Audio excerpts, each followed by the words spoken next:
Hello everyone, કેમ છો બધા? મજામાં ને?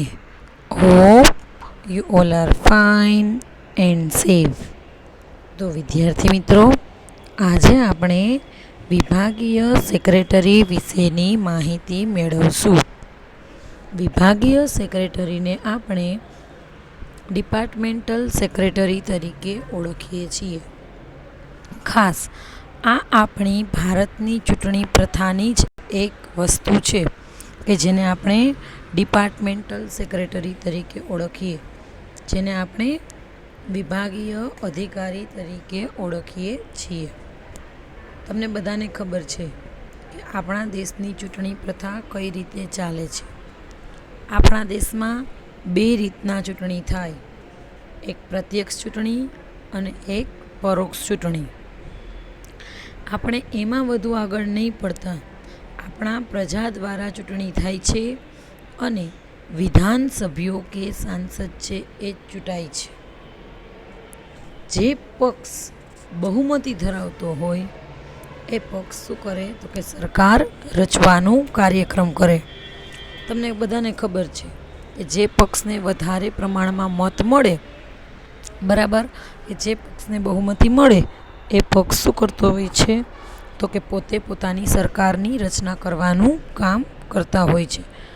એટલે કે આ પક્ષ જ છે એ પ્રધાનમંડળની રચના કરે છે. જે તે વિભાગને તો કે પ્રધાન સંભાળે છે. જે તે વિભાગને કોણ સંભાળે તો કે પ્રધાન, બરાબર. તો આ જે પ્રધાન સંભાળે છે તો એના વહીવટ ચલાવવા માટે જે અધિકારીઓની કરવામાં આવે તેને આપણે વિભાગીય સેક્રેટરી તરીકે ઓળખવામાં આવે છે. માનો કે આપણે કોઈ વ્યક્તિને આ ખાતા માટે નિમણૂક કર્યા, બરાબર, તો એને આપણે શું કહીએ છીએ? વિભાગીય સેક્રેટરી. આ વિભાગીય સેક્રેટરી અથવા તો વિભાગીય અધિકારીને આપણે IAS ઓફિસર તરીકે ઓળખવામાં આવે છે. વિભાગીય વડાનું અન્ય નામ સનદી અધિકારી પણ છે અને અહીંયા મેં તમને એનું ફૂલ ફોર્મ પણ લખીને આપ્યું છે, ઇન્ડિયન એડમિનિસ્ટ્રેટિવ સર્વિસ, બરાબર, IAS. IASનું ફૂલ ફોર્મ તમને અહીંયા પૂછાય છે, બરાબર, જેની અહીંયા ખાસ નોંધ લેજો. તમારી ટેક્સ્ટ બુકમાં પણ આપ્યું નહીં હોય, નોટ ડાઉન કરવું હોય તો કરી લેજો, બરાબર. તે વિભાગીય વડા કહેવાય, વિભાગીય સેક્રેટરી કહેવાય અને હજી ગુજરાતીમાં ત્રીજું નામ આપ્યું છે સનદી અધિકારી. સનદી અધિકારી એટલે IAS ઓફિસર, જેને આપણે કહીએ ઇન્ડિયન એડમિનિસ્ટ્રેટિવ સર્વિસીસ. ઘણાનો ગોલ હોય કે મારે IAS ઓફિસર બનવું છે, તો એ કઈ રીતે બનાય એની જાણકારી પણ તમને અહીંયા મળશે.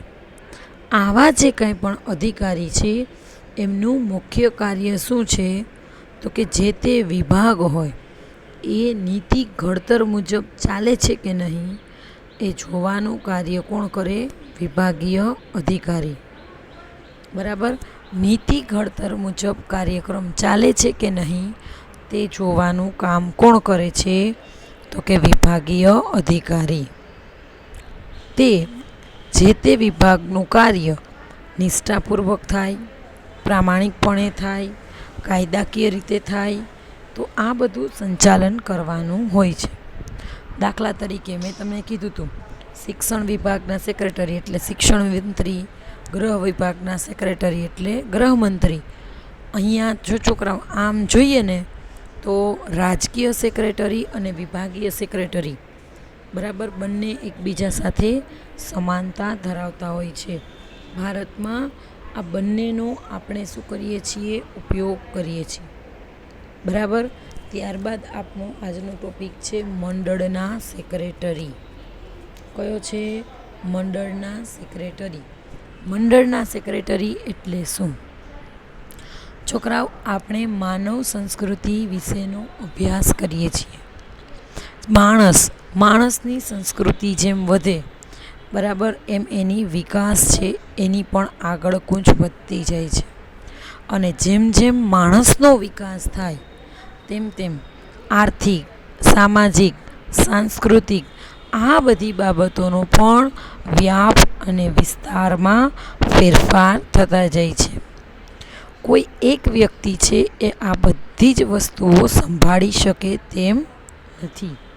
બરાબર, એટલે આપણે તો કે આના પરિણામ સ્વરૂપે આપણે મંડળો અને સેક્રેટરીની જરૂરિયાતો છે એ ઊભી થઈ છે. બરાબર, જુદા જુદા મંડળના જુદા જુદા સેક્રેટરીની જરૂરિયાત ઊભી થઈ છે. અને આવા મંડળો, છોકરાઓ આજ ફરી રિપીટ કરાવું છું કે આ મંડળના નામ કેમ યાદ રાખવા. જો મેં અહીંયા વ્યવસ્થિત લખ્યું છે. પહેલું, મંડળના નામ તમે શું છો? યસ, વેરી ગુડ, વિદ્યાર્થી. એટલે વિદ્યાર્થી મંડળના સેક્રેટરી. વિદ્યાર્થીને ભણાવે કોણ? ગુડ, સરસ, શિક્ષક. તો શૈક્ષણિક સંસ્થાના સેક્રેટરી. ત્યારબાદ બિઝનેસ કોણ કરે? તો કે વેપારી. તો વેપારી મંડળના સેક્રેટરી. વેપારીને મદદ કોણ કરે? મજૂર. તો મજૂર મંડળના સેક્રેટરી. આ લોકોને પૈસાની જરૂર ક્યાંથી મળે? સહકાર કોણ આપે? તો કે સહકારી મંડળીના સેક્રેટરી. અને ત્યારબાદ ક્લબના સેક્રેટરી. બરાબર, તો આ રીતે આપણે ટોટલ 6 પ્રકારના મંડળના સેક્રેટરી જોયા હતા.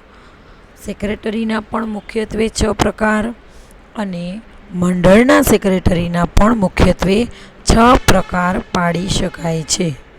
બરાબર છે, તો આ 6 પ્રકાર વિશે આપણે માહિતી મેળવીએ. પહેલું જોઈએ, વિદ્યાર્થી મંડળના સેક્રેટરી. હવે આપણે સ્કૂલ કે કોલેજે જઈએ જ છીએ, તો સ્કૂલ કે કોલેજમાં ઘણી વખત ચૂંટણીઓ નોંધાતી હોય છે. આ ચૂંટણી શું કામ કરવામાં આવે? તો કે શાળા કે કોલેજમાં લોકશાહી પ્રણાલીની સમજ આપવા માટે. શાળા કે કોલેજમાં લોકશાહી પ્રણાલીની સમજ આપવા માટે વિદ્યાર્થીઓને જે કાંઈ પણ અધિકારો હોય એને ક્રિયાન્વિત કરવા માટે, એટલે કે વિદ્યાર્થીના અધિકારો હોય એને દર્શાવવા માટે અને વિદ્યાર્થીના પ્રશ્નો હોય એને વાંચા આપવા માટે. ખાસ વિદ્યાર્થી મંડળના સેક્રેટરી એટલે શું અને એનો ઉપયોગ આપણે કઈ જગ્યાએ કરીએ છીએ? શાળા કોલેજોમાં લોકશાહી પ્રણાલીની સમજ આપવા, વિદ્યાર્થીઓના અધિકારીઓને ક્રિયાન્વિત કરવા અને વિદ્યાર્થીઓના પ્રશ્નોને વાંચા આપવા માટે વિદ્યાર્થી મંડળના સેક્રેટરીની રચના કરવામાં આવે છે. આ વિદ્યાર્થી મંડળના સેક્રેટરીની રચના કેમ થાય? આ વિદ્યાર્થી મંડળના સેક્રેટરીની રચના ચૂંટણી કરીને થાય. પોતાનામાંથી જ આવા સેક્રેટરીને ચૂંટી કાઢે. બરાબર, અને ઘણી વખત તમે નામ સાંભળ્યું હશે જેને આપણે GS જનરલ સેક્રેટરીના નામે પણ ઓળખીએ છીએ. બરાબર, જેને આપણે GS એટલે કે જનરલ સેક્રેટરી તરીકે પણ ઓળખી શકાય છે. તો વિદ્યાર્થી મિત્રો, આપણે જોયું વિદ્યાર્થી મંડળના સેક્રેટરી, સ્ટુડન્ટ યુનિયન સેક્રેટરી. ત્યારબાદ ક્લબના સેક્રેટરી એટલે કે ક્લબ સેક્રેટરી. બરાબર, હવે ક્લબ શબ્દ આવે એટલે છોકરાઓ તમારે એક શબ્દ યાદ રાખવાનો, રમતગમત. બરાબર, રમતગમત. ક્રિકેટ જોવું ગમે છે? યસ મેડમ, એક પણ મેચ અત્યારે તો છોડતા નથી. ક્રિકેટ જોવું કોને ન ગમે? હોકી, બોક્સિંગ, જે કાંઈ પણ રમતગમતના પ્રોગ્રામ હોય એટલે રમતગમત અને અન્ય સાંસ્કૃતિક બાબતોને પ્રોત્સાહન આપવા, એમને સાકાર કરવા જુદા જુદા ક્લબની રચના કરવામાં આવે છે. બરાબર, શું કામ?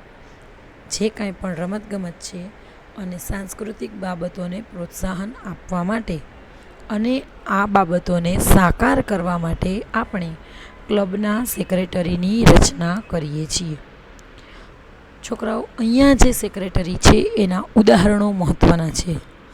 બરાબર, જેમ વિદ્યાર્થી મંડળને આપણે જીએસ કહેતા, એ બાદ બધા જ સેક્રેટરીના ઉદાહરણો હશે.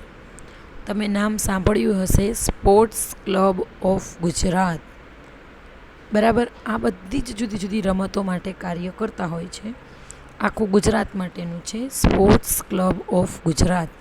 અને બીજું છે BCCI. BCCI તો અત્યારે ક્રિકેટ માટે ખૂબ જ મહત્ત્વનું છે. ખાસ છોકરાઓ, તમને જો BCCIનું ફૂલ ફોર્મ ન આવડતું હોય તો તમે ફટાફટ નોટ ડાઉન કરી લ્યો. Board of control for cricket in India.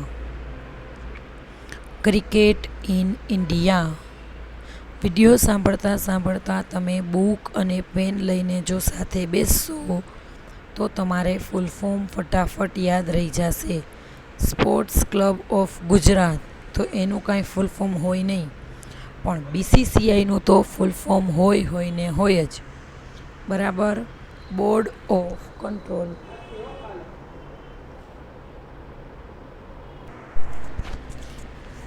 BCCI, board for control of, repeat કરું છું છોકરાઓ, board of control for cricket in India. બરાબર, BCCI, આ બધા જ ક્લબો હોય છે. હવે ક્લબનું બંધારણ કઈ રીતે થાય? તો કે ક્લબના પણ બંધારણ મુજબ આપણે શું કરવાનું છે? એક સેક્રેટરીને ચૂંટી કાઢવામાં આવે છે. દરેક જગ્યાએ કાં તો તમને એક શબ્દ આવશે, સેક્રેટરીને ચૂંટી કાઢવામાં આવે છે, અથવા તો સેક્રેટરીને નિમવામાં આવે છે. બરાબર, બેમાંથી કોઈ પણ એક શબ્દ આવશે.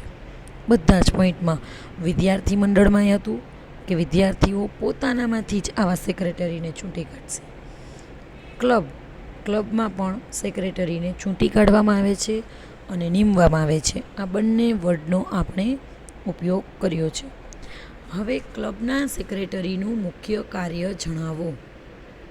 વિદ્યાર્થીઓ, ક્લબના સેક્રેટરીનું મુખ્ય કાર્ય જણાવો. અંડરલાઈન કરો. ક્લબના સેક્રેટરીનું મુખ્ય કાર્ય જે તે ક્લબની વર્તમાન જરૂરિયાત હોય એ અનુસાર પ્રવર્તમાન નિયમો મુજબ એનું સંચાલન કરવાનું અને એનું વિકાસ કરવાનું. ક્લબના સેક્રેટરીની જરૂરિયાત, બરાબર, ક્લબની જે કાંઈ પણ વર્તમાન જરૂરિયાત છે, બરાબર, એ પ્રવર્તમાન નિયમો મુજબ એનું સંચાલન અને એનો વિકાસ કરવાનું કાર્ય કરે છે.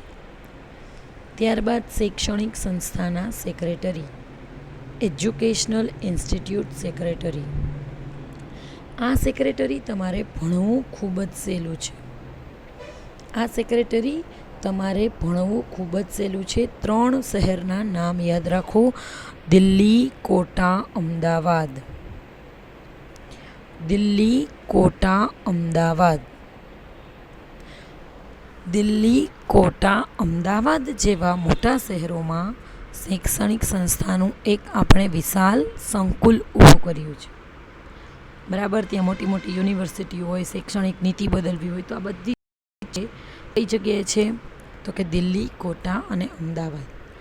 એનું સંચાલન કરવા માટે પણ આપણે શું કરીએ છીએ? સેક્રેટરીની નિમણૂક કરીએ છીએ. ફરી એક વખત માહિતી આપું.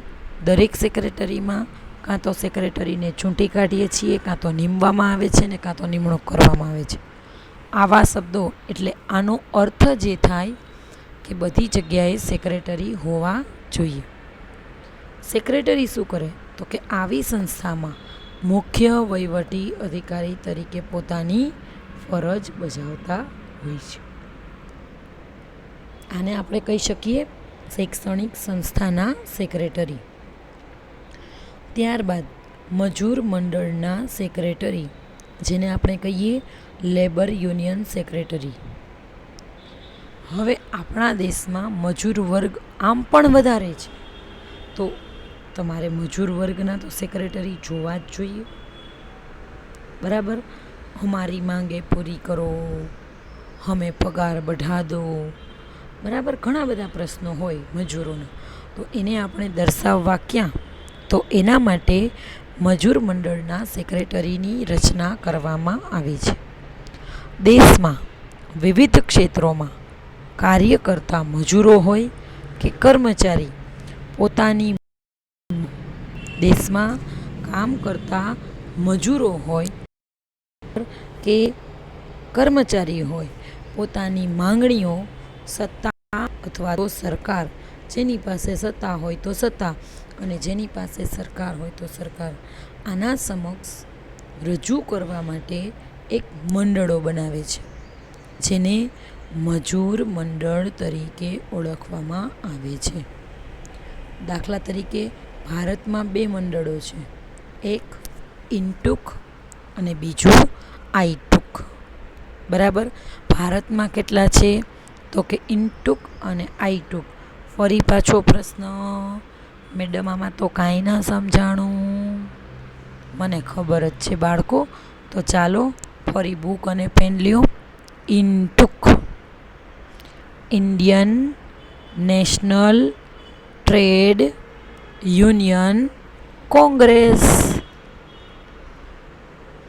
બોલી જાઓ, ન સમજાય ને તો થોડુંક બેક કરજો. Indian National Trade Union Congress.